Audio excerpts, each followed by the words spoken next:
السلام علیکم ورحمۃ اللہ۔ ترجمہ تفسیر القرآن الکریم، سبق نمبر 797۔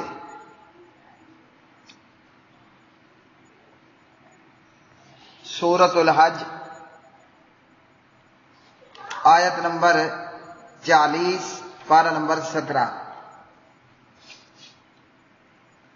اعوذ باللہ من الشیطان الرجیم۔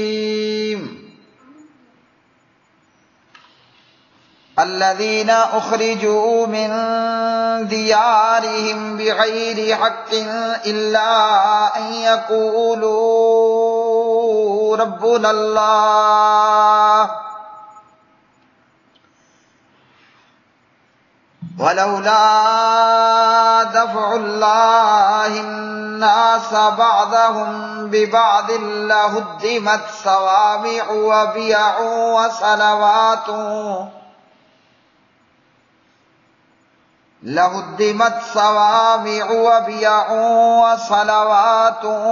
ومساجد يذكر فيها اسم الله كثيرا وَلَيَنْصُرَنَّ اللَّهُ مَنْ يَنْصُرُهُ إِنَّ اللَّهَ لَقَوِيٌّ عَزِيزٌ۔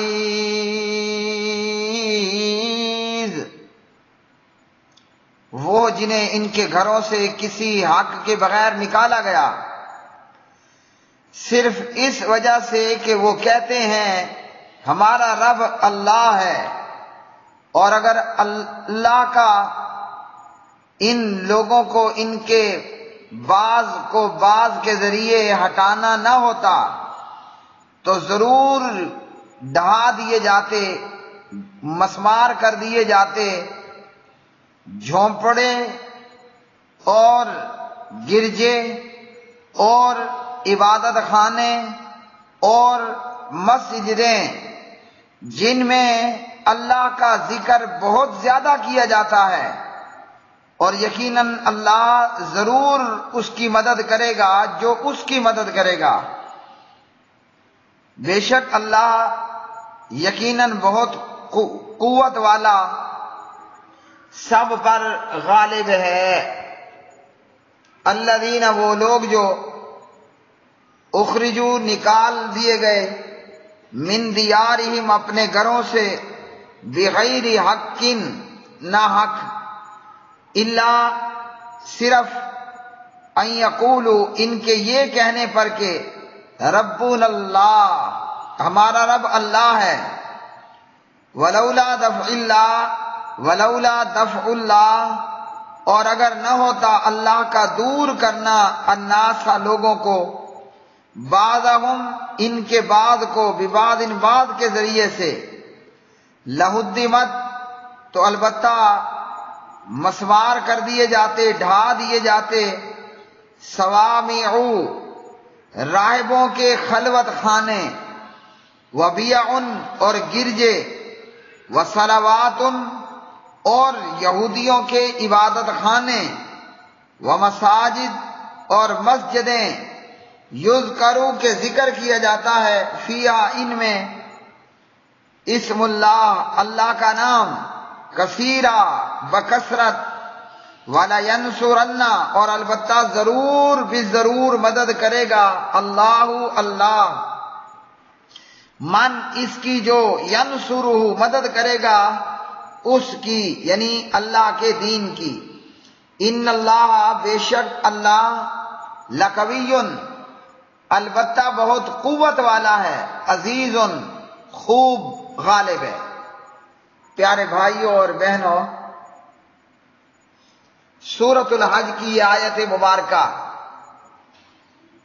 قرآن مجید پورے کا پورا اللہ رب الرحمن کا کلام ہے۔ اللہ بلند و بالا اور برتر، تو اللہ کا کلام بھی عظیم اور بلند و بالا اور برتر۔ اس آیت میں اللہ سبحانہ و تعالیٰ نے بڑی عظیم باتیں کی ہیں۔ نمبر ایک یہ کہ آیت اس بات کی دلیل ہے کہ یہ آیت مدنی آیت ہے۔ پیچھے کی آیت میں اللہ نے مسلمانوں کو جہاد اور قتال اور لڑائی کی اجازت دی، اور ریزن اللہ رب الرحمن یہ بتاتے ہیں کہ چونکہ کلمہ پڑھنے کی وجہ سے انہیں مکہ مکرمہ سے نکال دیا گیا، تو ہجرت کے بعد ہی مکہ سے نکالا گیا۔ ہجرت تب ہوئی کہ جب مکہ کو چھوڑنا پڑا، اور اس مناسب وقت کے اندر اللہ نے کلمہ پڑھنے والوں کو ظالموں کے ساتھ، کافروں کے ساتھ، مشرکوں کے ساتھ لڑائی کرنے کی اجازت عنایت فرمائی۔ اب اللہ رب الرحمن اگر بعض لوگوں کو بعض کے ذریعے ہٹاتا نا تو کافر، سرکش، شیطان صفت لوگ عبادت خانوں کو گرا دیتے۔ یعنی اللہ سبحانہ و تعالی ایمان والوں کو اگر کافروں سے لڑائی لڑنے اور جہاد کرنے کی اجازت نہ دیتا تو زمین پر موجود عبادت خانے، بزرگوں کے خلوت خانے اور مسجدیں یہ گرا دی جاتی۔ تو پتہ چلا کہ دین حق کی سربلندی کے لیے اور دین حق کی کامیابی کے لیے اور دین حق کے دفاع کے لیے لڑائی لڑنا، جہاد کرنا یہ ضروری ہے، ورنہ ان کافروں، مشرکوں، بے ایمانوں نے تو نہ مسلمانوں کو چھوڑنا تھا اور نہ عبادت خانوں کو چھوڑنا تھا۔ جیسے ابرہہ چلا تھا اللہ کے گھر بیت اللہ کو گرانے کے لیے، تو فرمایا کہ وہ لوگ جنہیں بغیر کسی جرم کے ان کے گھروں سے، ان کی بستیوں سے، ان کے علاقوں سے نکال دیا گیا، یہ کہتے کیا تھے؟ یہ کہتے تھے کہ ہمارا رب اللہ ہے، اور اللہ کو مکہ کے کافر اور مشرک اور قریش مکہ اور قبائل عرب بھی مانتے تھے، لیکن انہوں نے اللہ رب العالمین کو ماننے کے بعد رحمان اور رحیم کا انکار کیا۔ اللہ کو مان لینے کے بعد انہوں نے اللہ کے جھوٹے شریک ساتھ بنا دیے۔ تو نبی علیہ السلام کو حکم ہوا اور کلمہ پڑھنے والوں نے کلمہ پڑھا، لا الہ الا اللہ، اکیلے ایک اللہ کو اپنا معبود برحق وحدہ لا شریک ماننا۔ اب یہ بات کافروں کو برداشت نہ ہوئی، اور انہوں نے مسلمانوں پر جو ظلم و ستم، جو دہشت گردی ہو سکتی تھی وہ انہوں نے مسلمانوں کے خلاف کی، اور بالآخر انہوں نے اتنا مجبور کر دیا کہ مسلمانوں کو اپنا آبائی وطن، اپنی بستی وہ چھوڑنا پڑی۔ اور وجہ کیا تھی؟ کہ انہوں نے کہا تھا کہ ہمارا رب جو ہے وہ اللہ ہے، حالانکہ ہر ایک کو ہر ایک جگہ پر رہنے کا برابر کا حق حاصل ہے، لیکن ایک اللہ اکیلے کو ماننے کی وجہ سے انہیں ان کے گھروں سے، ان کی بستیوں سے نکال دیا گیا۔ حالانکہ ایک اللہ اکیلے کو ماننا، اسے وحدہ لا شریک ماننا، اسے معبود برحق ماننا یہ جرم تو نہیں ہے، لیکن کافروں نے رب اللہ کہنے پر کہ ہمارا پروردگار تو فقط اللہ ہے،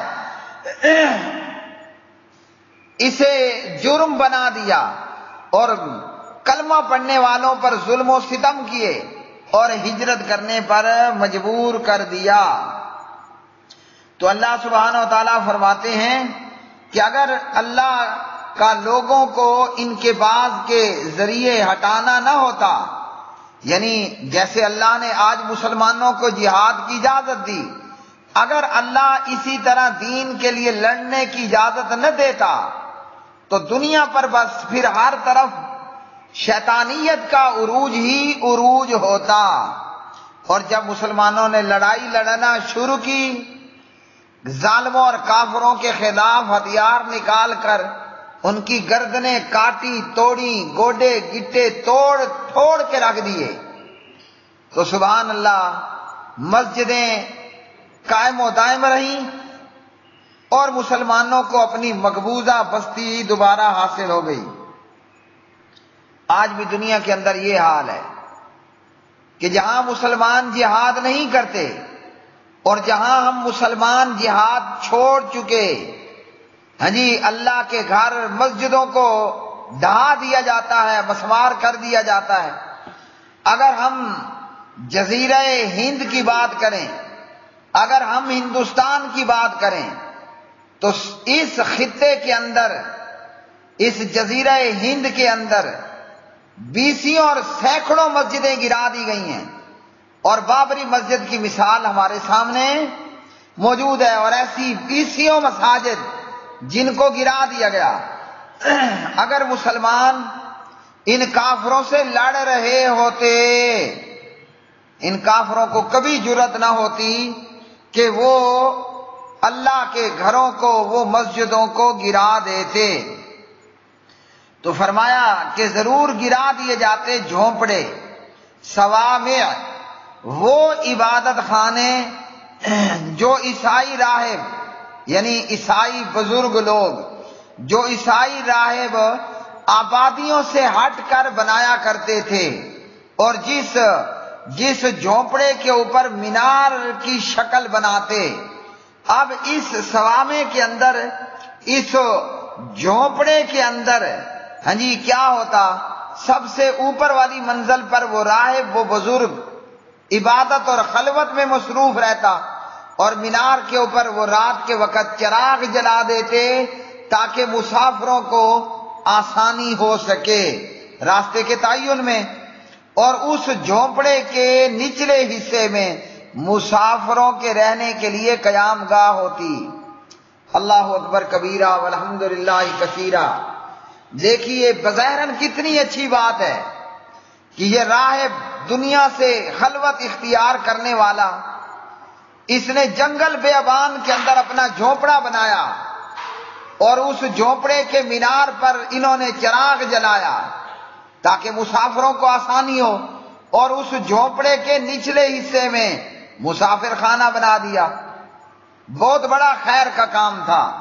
ہاں، یہ اور بات ہے کہ یہ رہبانیت، یہ ترک دنیا اللہ نے ان کے اوپر نہیں لکھی تھی، یہ خود سے انہوں نے اپنے آپ پر معاملہ کیا، اور پھر وہ اس عبادت اور ریاضت اور خلوت پر قائم اور دائم بھی نہ رہ سکے۔ گناہ ہوئے، بڑے بڑے پاپ ہوئے، بڑے بڑے معاملات ہوئے۔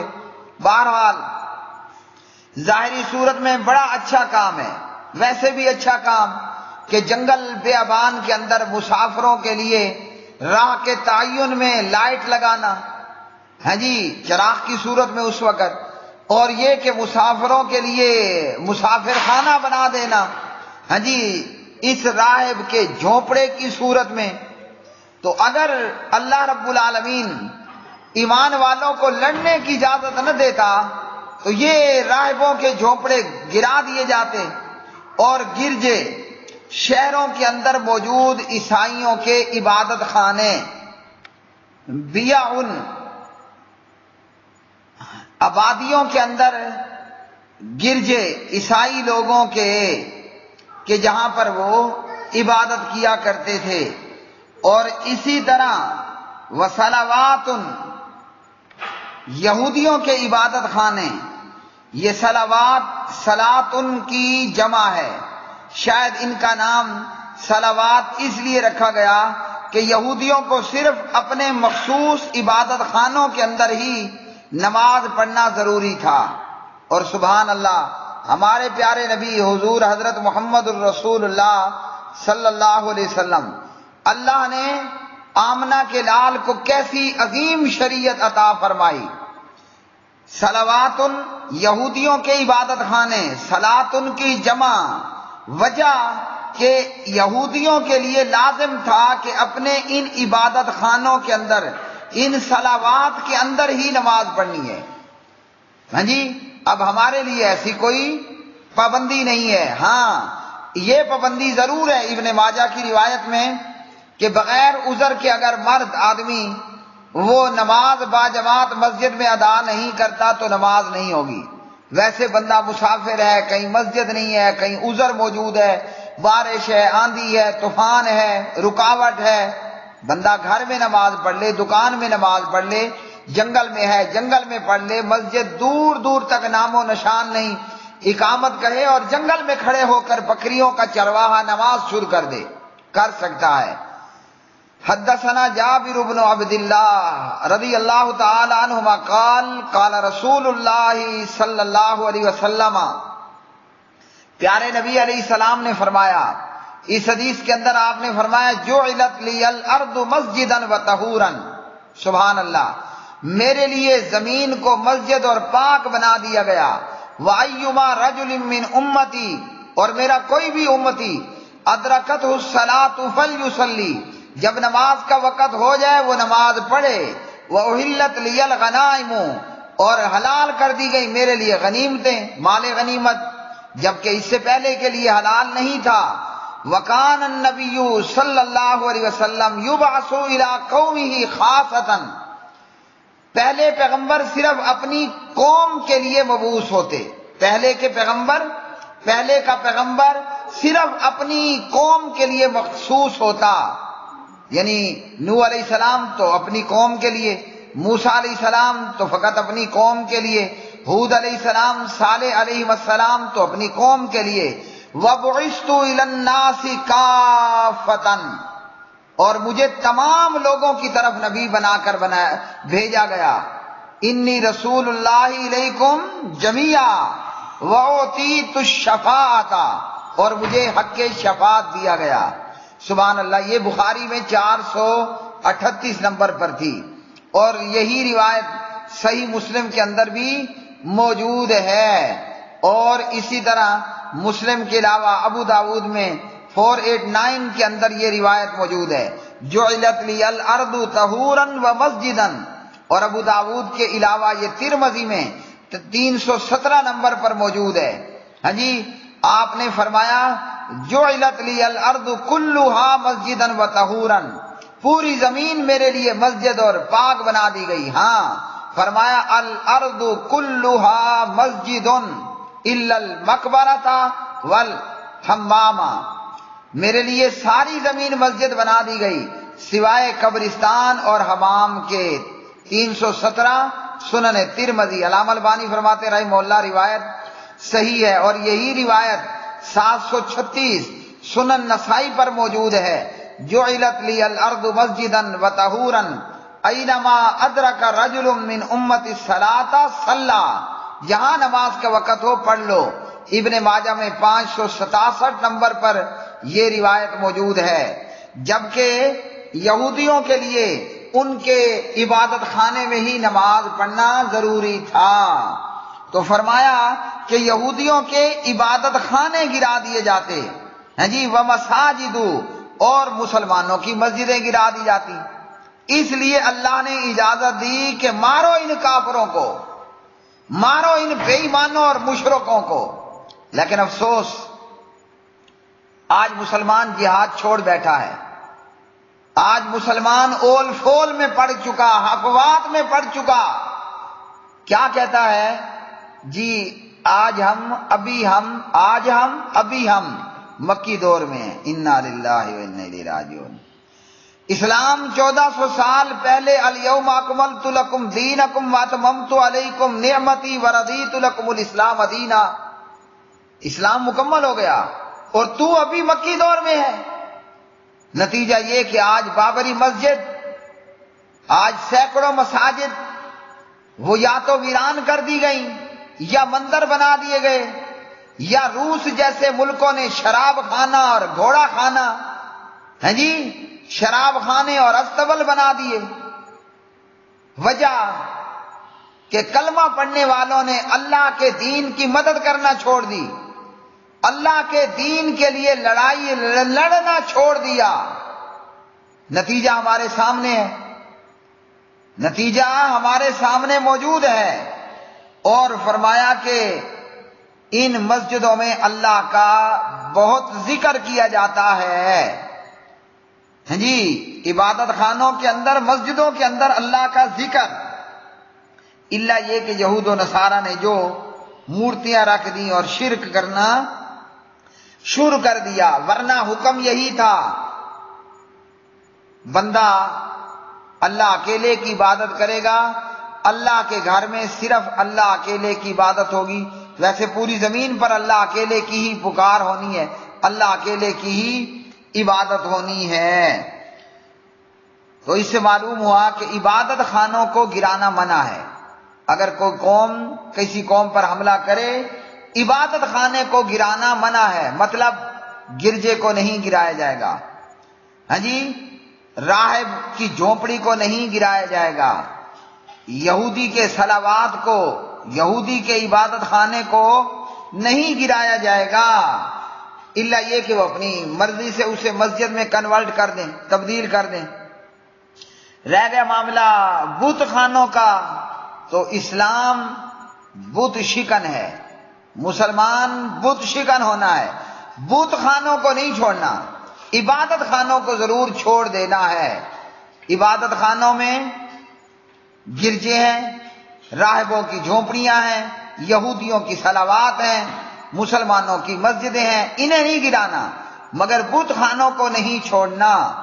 ہمارے پیارے نبی حضرت محمد الرسول اللہ صلی اللہ علیہ وسلم فتح مکہ کے موقع پر نبی علیہ السلام نے بیت اللہ میں موجود تمام بتوں کو ملیا میٹ کر دیا، جو گرائے سو گرائے، باقی حضرت عمر، حضرت علی رضی اللہ تعالی عنہما ان کی ڈیوٹی لگائی کہ جاؤ بتوں کو توڑ ڈالو، اونچی قبروں کو مسمار کر ڈالو، تصویروں کو مٹا دو۔ بیت اللہ میں موجود بت توڑ ڈالے گئے، بیت اللہ کو غسل دے کر پاک کر دیا گیا۔ لیکن بت خانے یا بت، محمد الرسول اللہ صلی اللہ علیہ وسلم نے بت خانے نہیں چھوڑے، بت خانوں کو توڑا۔ وہ چاہے طائف کا بت خانہ تھا یا جدہ کا بت خانہ تھا یا دیگر عرب قبائل میں ادھر ادھر بت خانے، پیارے نبی نے تمام بتوں کو توڑا، بت خانوں کو توڑوایا۔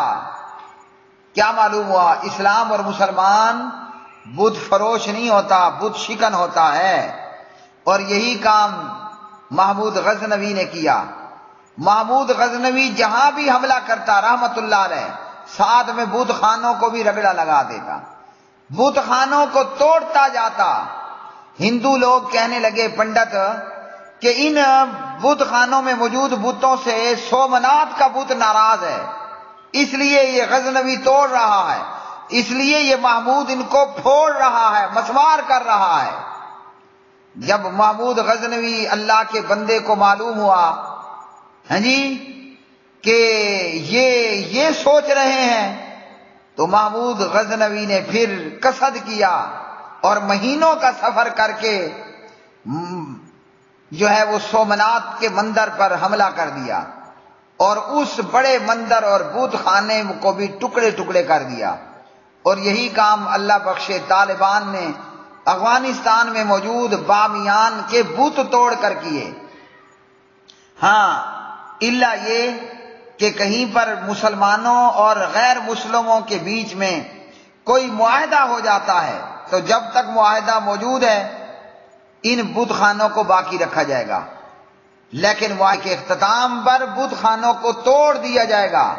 لیکن نئے بت خانے مسلمان حکومت کا تعمیر کر کے دینا، اسلام اس کی ہرگز اجازت نہیں دیتا، ایسا کرنا حرام ہے۔ اور فرمایا یقیناً اللہ ان لوگوں کی مدد کرے گا جو اس کی مدد کرتے ہیں۔ اللہ کی مدد سے مراد اللہ رب رحمان کے دین کی مدد کرنا ہے۔ اللہ تو اکیلا ہی اپنے دین کی مدد کر سکتا ہے اور اسے مدد کی ضرورت بھی کوئی نہیں ہے، لیکن کیا ہے کہ اللہ رب العالمین ہمیں اس سعادت سے بہرہ مند فرمانا چاہتا ہے کہ تم انصار اللہ بن جاؤ، اللہ کے دین کی مدد کرنے والے بن جاؤ، تاکہ تمہیں یہ نعمت حاصل ہو۔ تو جو اللہ کے دین کی مدد کریں اللہ بھی ان کی مدد کرتا ہے۔ چونکہ جہاد کی بات ہو رہی ہے، تو یہاں اللہ کے دین کی مدد سے مراد جہاد فی سبیل اللہ ہے۔ جہاد کی بات ہوئی نا، تو یہاں اللہ کے دین کی مدد سے مراد وہ جہاد ہے خاص کر۔ پھر بھلے آپ پیسے دے کر دین کی مدد کریں، آپ قلم سے دین کی مدد کریں، آپ زبان سے دین کی مدد کریں، آپ مجاہدوں کو، علماء کو، قاریوں کو، عالموں کو، مفتیوں کو کسی بھی طریقے پر سپورٹ کر کے اللہ کے دین کی مدد کریں۔ آج مسلمان کیوں مظلوم ہیں؟ آج کیوں مسلمانوں کے عبادت خانے گرا دیے گئے؟ کیوں لاچار اور مجبور ہیں؟ ہم نے جہاد چھوڑ دیا ہے۔ کہیں پر افواہات ہیں، ابھی مکی دور میں ہیں، کہیں پر کہنا ہے کہ جناب یہ دور جہاد کا نہیں ہے، یہ دور ٹیکنالوجی کا دور ہے، بیڑا غرق ٹیکنالوجی کا۔ ہمیں الف سے با نہ آتا ہو مگر تلوار چلانا آتی ہو۔ دنیا میں ہمیشہ غیرت مند قوموں کو رہنے کا حق ہے، بے غیرت کو دنیا میں رہنے کا کوئی حق نہیں ہے۔ یا وہ گوانتا ناموں میں جا کر رہے گا، یا وہ ابو قریب جا کر رہے گا، یا وہ زمین کے نیچے ہوگا۔ بے غیرت کو اس دنیا پر رہنے کا کوئی حق بنتا ہی نہیں ہے۔ تو جب ہم اللہ کے دین کی غیرت لیں گے، دین کی مدد کے لیے ہر وسائل پر ہوئے کار لائیں گے، اور خاص کر اللہ کی مدد، اللہ کے دین کی مدد کے لیے جہاد فی سبیل اللہ کریں گے، تو اللہ بھی ہماری مدد کرے گا۔ اب ہم دعائیں بھی کرتے ہیں، طواف بھی کرتے ہیں، اعتکاف بھی کرتے ہیں جی، تسبیحات بھی پڑھتے ہیں، مگر اللہ کے دین ہماری مدد نہیں ہوتی۔ وجہ کیا ہے؟ ہم نے جہاد کو چھوڑ دیا ہے۔ جب جہاد کو چھوڑ دیا، ہمارے اوپر ذلت مسلط ہو چکی۔ جب ہم نے اللہ کی مدد کرنا چھوڑ دیا، کافر لوگ بھوکھوں کی طرح، جیسے بھوکے دسترخوان پر حملہ کرتے ہیں، کافر آج کلمہ پڑھنے والی امت پر اسی طرح ٹوٹ پڑا ہے۔ اور بے شک اللہ بہت قوت والا، سب پر غالب ہے۔ اگر ہم نہیں کریں گے تو اللہ ہمارا تو محتاج ہے ہی نہیں، کیونکہ وہ رب تو غنی ہے، وہ رب تو تمام تعریفوں کے لائق ہے۔ اگر ہم مدد کریں گے ہمارا اپنا فائدہ ہے۔ اللہ غنی ہے، تمام تعریفوں والا، بے پرواہ ہے، اور ہم کیا ہیں؟ یا ایھا الناس انتم الفقراء الی اللہ، ہم سب تو محتاج ہیں، ہم تو منگتے اور فقیر ہیں، ہم تو لاچار اور مجبور ہیں۔ معلوم ہوا کہ اگر ہم چاہتے ہیں کہ بیت اللہ محفوظ رہے، جہاد کرنا پڑے گا۔ اگر ہم چاہتے ہیں کہ بیت المقدس آزاد ہو، مسجد اقصی آزاد ہو، تو جہاد کے سوا کوئی چارہ نہیں ہے۔ نہ دعا کام آئے گی، نہ عبادت، نہ ریاضت، کچھ بھی کام نہیں آئے گا۔ بیت اللہ تب محفوظ ہوگا، کعبۃ اللہ مسجد حرام، اور مسجد اقصی تب آزاد ہوگی کہ جب ہم اللہ کی مدد کے لیے نکلیں گے، مطلب تلوار، گولہ، بارود لے کر یہودیوں پر حملہ آور ہوں گے۔ وآخر دعوانا الحمدللہ رب العالمین۔